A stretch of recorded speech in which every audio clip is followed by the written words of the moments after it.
Msanii kutoka East Africa Phina ameshirikishwa kwenye remix ya wimbo wa Too Late wa Wendy Shah kutoka Ghana pamoja na wasanii wengine kutoka West Africa ambao ni Nigeria. Hapo namzungumzia Gucci pamoja na Benji. Lakini the whole connection ilitengenezwa pale ambapo Phina alikutana na wasanii hawa kutoka Nigeria na Ghana kwenye wimbo wa Bye Bye wa kwake Nadia Mukami mwaka 2024. Yaani ni mwaka jana, na huyu Nadia Mukami ni Mkenya. Umeona bwana. Na Phina amesema kwamba aliguswa na ujumbe mzito wa wimbo huo unaozungumzia hali ya mapenzi ambao mtu anakudhalau wakati mkiwa pamoja, lakini pale ambapo utakuwa unaondoka atakapoanza kujitetea na kutaka muweze kurudiana. Umeona? Kwa hiyo na hapo ndipo Phina alipofall in love na idea wimbo huo na kaamua dondoshe verse kwenye remix ambayo itatoka rasmi Ijumaa hii. Umeona? Remix hiyo inatarajiwa kutoka rasmi Ijumaa hii, ikiwa ni kazi ya kimataifa inayounganisha vipaji kutoka Afrika Mashariki na Afrika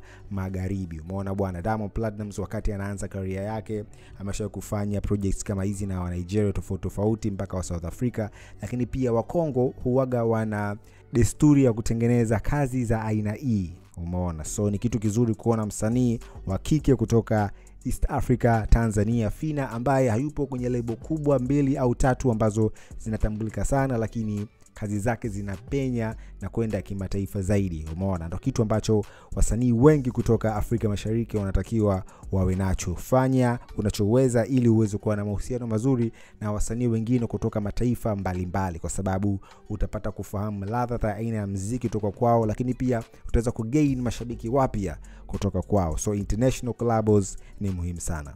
Lakini kwa upande mwingine, Bebe Cool kutoka nchini Uganda, yeye amemtetea Diamond Platnumz na kusema ya kwamba issue ya Diamond kuja Uganda na kufanya show na kuonekana kama amependelewa sio kweli, kwa sababu kwake yeye Bebe Cool anaamini ya kwamba thamani ya msanii ndio inampa kile ambacho anastahili. Umeona? Alisema ya kwamba sio kweli, ni uwezo wako wa kujadiliana thamani uliokuwa nayo, lakini pia na thamani yako ya biashara ambayo unaifanya, yakimaanisha aina ya sanaa ambayo unaifanya. Umeona? Kwa hiyo ukiangalia stages na level za baadhi ya wasanii kutoka kimataifa wakija kwenye nchi yako na kuomba pesa nyingi, usione kama wanapendelewa. Ni kwa sababu tayari wameshaweka standard, wamesha set ile standard. So ni kitu cha muhimu sana kwa wasanii wengine kuwa na kitu cha aina hiyo. Yaani set standard yako, alafu weka juhudi kwenye kazi zako, kisha utaona mafanikio ya aina hiyo. So kwake Bebe Cool haoni kama Diamond Platnumz alikuwa anapendelewa. Zaidi ni kwamba tu Diamond Platnumz anajua biashara yake na anajua kunegotiate